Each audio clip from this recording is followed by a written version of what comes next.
ልዩ የበዓል ቅናሽ ከዲኤምሲ ሪል ስቴት እንኳን ለትንሳኤ በዓል በሰላም አድረሳችሁ እያለን በዓሉን ምክንያት በማድረግ ቀድመው ለሚመጡ 20 ደንበኞች የ30 በመቶ ቅናሽ ማድረጋችንን ስንገልጽ በታላቅ ደስታ ነው። ቅንጡ መኖሪያ ቤቶችና የንግድ ሱቆችን በመረጡት የካሬ ስፋትና ወለል ላይ በ8 በመቶ ቅድመ ክፍያ ብቻ የቤት ባለቤት ይሁኑ።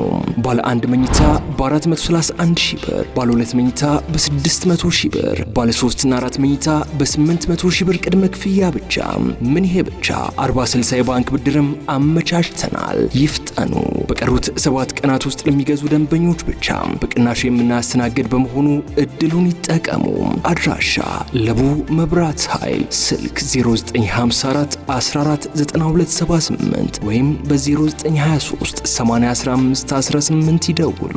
ደስታው እዚህ ይጀምራል። ዲኤምሲ ሪል ስቴት። ሰላም ጤና ይስጥልን። የተወደዳችሁና የተከበራችሁ የገበያ ሚዲያ ተከታታዮቻችን እንደምን አላችሁ? ይህ በሮሃ ፎሬክስ ቢሮ ስፖንሰርነት ወደ እናንተ የሚደርሰው ዕለታዊ የምዕራፍ 1 የቢዝነስ ዜናችን ነው።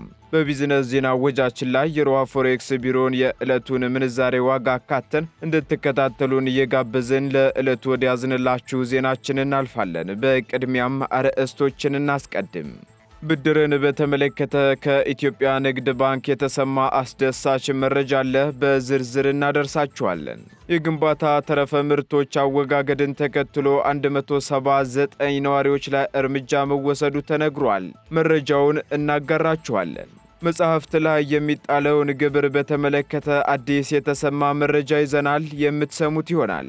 በአንድ ጊዜ 300 ሰዎችን የሚመረምር ተንቀሳቃሽ ላቦራቶሪ ኢትዮጵያ መግባቱ ተገልጿል። በዝርዝር ከምናደርሳችሁ መረጃዎቻችን መካከል ይገኝበታል።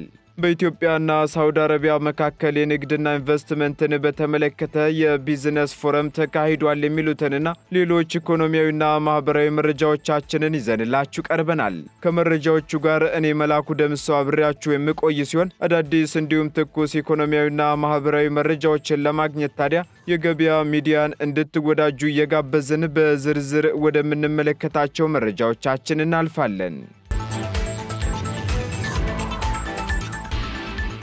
ኢትዮ ቴሌኮምና ቪዛ ዓለም አቀፍ የዲጂታል ፋይናንስ ዕድሎችን ለመፍጠርና ለማጠናከር እንዲሁም አዳዲስ የትብብር ዕድሎችን ለመፈተሽ ተስማሙ። የኢትዮ ቴሌኮም ዋና ሥራ አስፈጻሚ ፍሬሕይወት ታምሩ ከቪዛ ኢንክ የደቡብና ምስራቅ አፍሪካ ሪጅኖች ምክትል ፕሬዝዳንትና ኃላፊ ሚካኤል በርነር የልዑካን ቡድን ጋር በዓለም አቀፍ የዲጂታል የፋይናንስ አገልግሎቶች ላይ አዳዲስ የትብብር ዕድሎችን ለመፈተሽ የሚያስችል ውይይት አካሂደዋል። በዚህም ከቪዛ ዓለም አቀፍ ኔትወርክ ጋር በመጣመር አዳዲስ ፈጠራ የታከለባቸው የዲጂታል ፋይናንስ አገልግሎቶችን ማቅረብ የሚቻልበት ዕድሎች መኖሩንም አብራርተዋል። የቪዛ ኢንክ የልዑካን ቡድን በጋራ ተግባራዊ የተደረጉ ዓለም አቀፍ አገልግሎቶች ስኬትን በማድረግ የገበያውን ከፍተኛ ጥቅም ላይ ያልዋለ አቅም መጠቀም እንደሚገባ አጽንኦትም ሰጥተዋል። የትብብር ዕድሎችን በመፈተሽ የፋይናንስ ተደራሽነትን የሚያሰፉና በኢትዮጵያ የዲጂታል ፋይናንስ ባህል ግንባታ ላይ ጉልህ አሻራ ለማኖር ተቀራርቦ የሚሰራ የጋራ ቡድን ለማቋቋም መስማማታቸውም ከኢትዮ ቴሌኮም የተገኘው መረጃ ያመለክታል።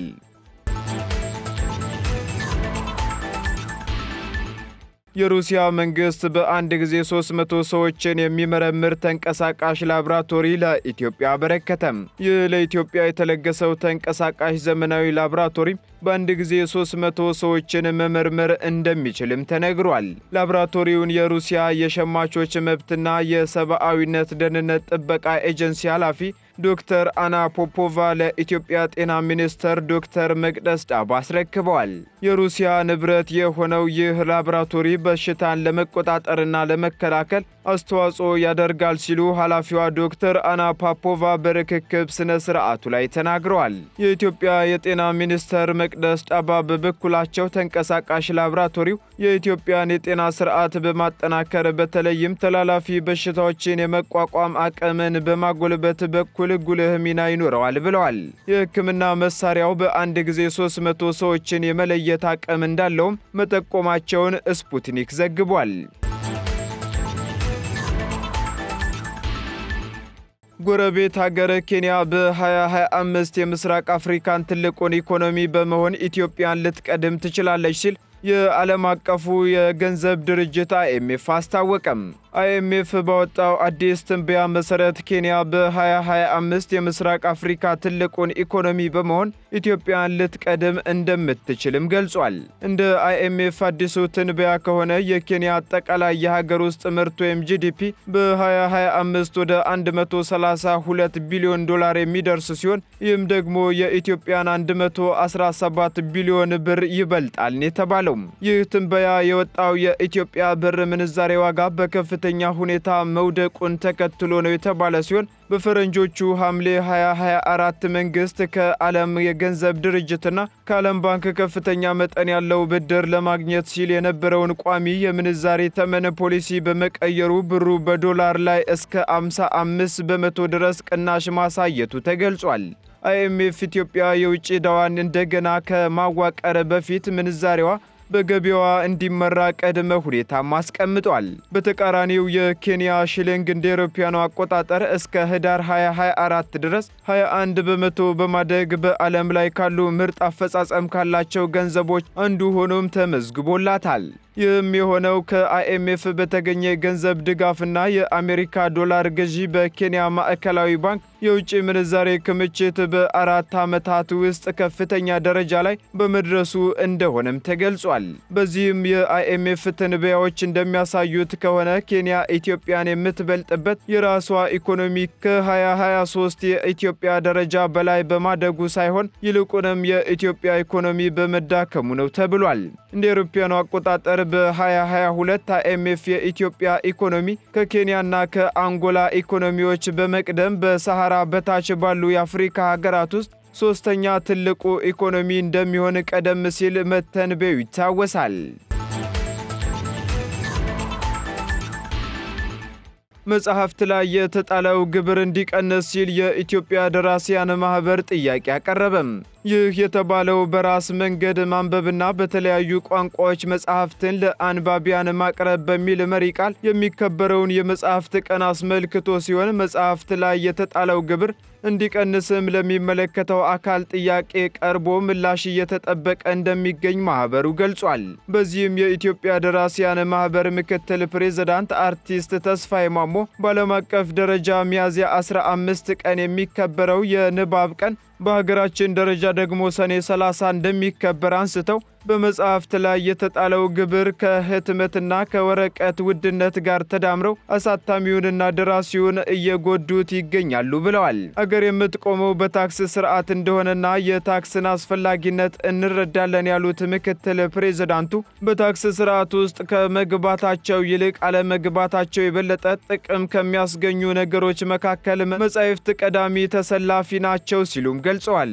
ከዚህ ቀደም የአንድ ደራሲ መጽሐፍ እስከ 10,000 ቅጂ ድረስ በአንድ ጊዜ ይታተም እንደነበርና በ6 ወራት ውስጥ ደግሞ ከ40,000 ቅጂ በላይ ተሸጦ እንደሚያልቅም ተናግረዋል።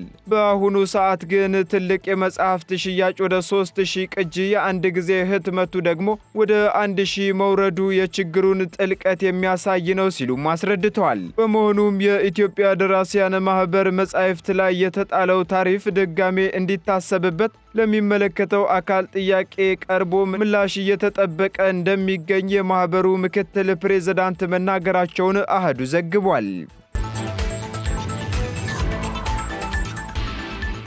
በኢትዮጵያና ሳውዲ አረቢያ መካከል የንግድና ኢንቨስትመንት ግንኙነትን የሚያጠናክር የቢዝነስ ፎረም በሳውዲ አረቢያ ተካሄደም። ይህ የቢዝነስ ፎረም የኢትዮጵያ የንግዱ ማህበረሰብ ተወካዮች ልዑካን ቡድን ከሳውዲ አረቢያ አቻ የቢዝነስ ማህበረሰብ ጋር በሁለቱ ሀገራት መካከል የንግድና ኢንቨስትመንት ግንኙነታቸውን የበለጠ ሊያጠናክር የሚችል እንደሆነ ተነግሯል። በንግድና ቀጠናዊ ትስስር ሚኒስትር ዴኤታ ዶክተር አብዱል ሐኪም ሙሉ የተመራ ልዑክ በሳውዲ አረቢያ የቢዝነስ ፎረም ላይ የተሳተፈ ሲሆን በዚህም በሁለቱ ሀገራት የቆየ ታሪካዊ ግንኙነትና የንግድ እንዲሁም የባህል ልውውጥ ያላቸው ሀገራት መሆናቸውን ዶክተር አብዱል ሐኪም ተናግረዋል። እንደ ሚኒስትር ዴታው ገለጻ ኢትዮጵያ ረጅም ታሪክ ያላት ምቹ መልክዓ ምድርና የአየር ሁኔታ የተለያዩ ባህልና እምነቶች ያሉባት ሀገር ከመሆኗ ባሻገር በፈጣን ማህበራዊና ኢኮኖሚያዊ እድገት ላይ የምትገኝ ለውጭ ባለሀብቶች እንዲመች አሰራር ማሻሻያ በማድረግ ዓለም አቀፍ ደረጃውን የጠበቁ መሰረተ ልማት በማሟላት እንዲሁም የህግ ማሻሻያዎችንም እያደረገች ያለች ሀገር እንደሆነች ተናግረዋል። በተጨማሪም ኢትዮጵያ በንግድና ኢንቨስትመንት ዘርፍ ያሉ እድሎችን በተለይም በግብርና፣ በአግሮ ፕሮሰሲንግ፣ በማኑፋክቸሪንግና ኢንዱስትሪ ልማት እንዲሁም በማዕድን፣ በቱሪዝም፣ በኢኖቬሽንና ቴክኖሎጂ ዘርፎች መሰማራት ለሚችሉ ባለሀብቶች ማብራራታቸውን ከንግድና ቀጠናዊ ትስስር ሚኒስቴር የተገኘው መረጃ ያመለክታል። የኢትዮጵያ ንግድ ባንክ ለወጣት ስራ ፈጣሪዎች 10 ሚሊዮን ብር ያለማስያዣ ብድር ማመቻቸቱን የኢትዮጵያ ወጣት ስራ ፈጣሪዎች ማህበር አስታወቀም። ማህበሩ ከንግድ ባንክ ጋር በመተባበር ለወጣት ስራ ፈጣሪዎች የ10 ሚሊዮን ብር ብድር ያለማስያዣ ማመቻቸቱን ያስታወቀ ሲሆን ያመቻቸው የፋይናንስ አቅርቦት የብድር አቅርቦትን ቀላል እንዲሆን ከሚያከናውናቸው ተግባራት አንዱ እንደሆነም ገልጿል። የኢትዮጵያ ወጣት ስራ ፈጣሪዎች ማህበር የብድር አቅርቦትን የሚያቀርበው የማህበሩ አባል ለሆኑ ወጣት ስራ ፈጣሪዎች እንደሆነ የገለጸ ሲሆን ከኢትዮጵያ ንግድ ባንክ ጋር በጋራ በመሆን ለማህበሩ ወጣት ስራ ፈጣሪ አባላት የብድር የስልጠናና የማማከር ስራዎችን ሲያከናውን እንደነበር ይታወሳል። በተጨማሪም አቢሲኒያ ባንክ ያለምንም ዋስትና ለ154 ሴት ስራ ፈጣሪዎች ከ55 ሚሊዮን ብር በላይ ያለምንም ማስያዣ በዝቅተኛ ወለድ መስጠቱን በዜና ወጃችን ወደ እናንተ ማድረሳችን አይዘነጋም። ከባንኩ ብድር በመውሰድም ስራ የጀመሩ ስራ ፈጣሪ ሴቶች ንግዳቸውን የሚያስተዋውቁበት እንዲሁም የገበያ ትስስር የሚያደርጉበት መሆኑ ተገልጿል።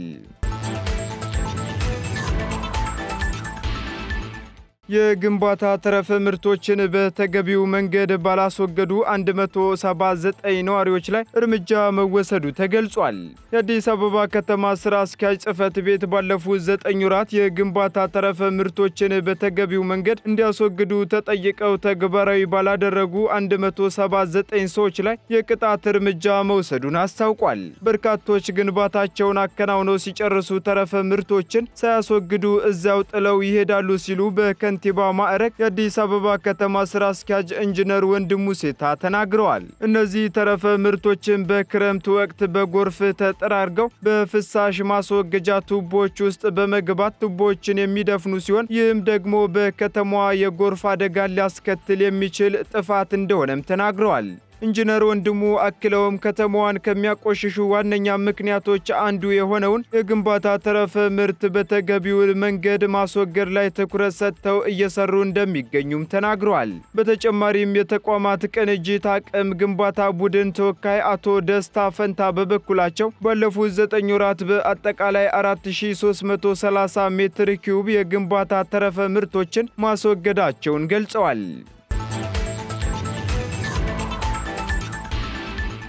ቀጥለናል ተከታታዮቻችን። የአውሮፓ ህብረት አፕልና ሜታ ኩባንያዎች ላይ የ799 ሚሊዮን ዶላር ቅጣት መጣሉ ተሰምቷል። የአውሮፓ ህብረት አፕልና ሜታ ላይ እርምጃ የወሰደው በዲጂታል ገበያዎች ህግ ጥሰት ነው የተባለ ሲሆን በዚህም የ799 ሚሊዮን ዶላር ቅጣቱን ጥሏል የተባለው የአውሮፓ ህብረት ኮሚሽን የአፕልና ሜታ ኩባንያዎች የአውሮፓ ህብረት ዲጂታል ገበያዎችን ህግ በመጣሳቸው ቅጣት ጥሎባቸዋል ተብሏል።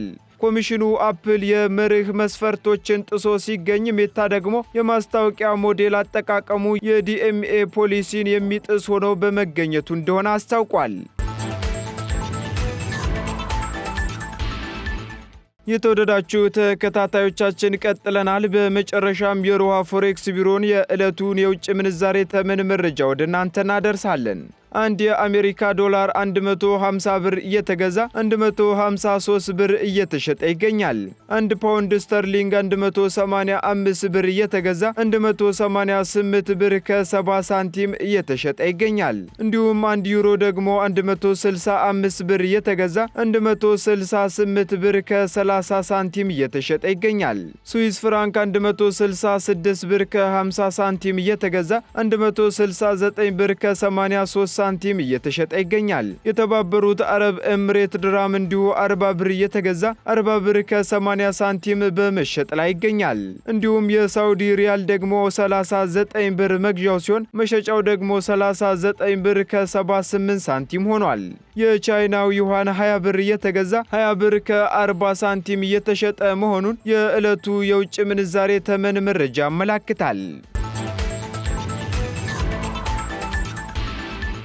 የተወደዳችሁና የተከበራችሁ ተከታታዮቻችን ለምዕራፍ አንድ ያዝንላችሁ ኢኮኖሚያዊና ማህበራዊ መረጃዎቻችን እነዚሁን ይመስሉ ነበር። አዳዲስ እንዲሁም ትኩስ መረጃዎችን ለማግኘት ታዲያ የገበያ ሚዲያን እንድትወዳጁ እንጋብዛለን። መልካም ጊዜን ተመኘን። ልዩ የበዓል ቅናሽ ከዲኤምሲ ሪል ስቴት እንኳን ለትንሳኤ በዓል በሰላም አድረሳችሁ እያለን በዓሉን ምክንያት በማድረግ ቀድሞ ለሚመጡ 20 ደንበኞች የ30 በመቶ ቅናሽ ማድረጋችንን ስንገልጽ በታላቅ ደስታ ነው። ቅንጡ መኖሪያ ቤቶችና የንግድ ሱቆችን በመረጡት የካሬ ስፋትና ወለል ላይ በ8 በመቶ ቅድመ ክፍያ ብቻ የቤት ባለቤት ይሁኑ። ባለ 1 መኝታ በ431 ሺህ ብር፣ ባለ 2 መኝታ በ600 ሺህ ብር፣ ባለ 3 እና 4 መኝታ በ800 ሺህ ብር ቅድመ ክፍያ ብቻ።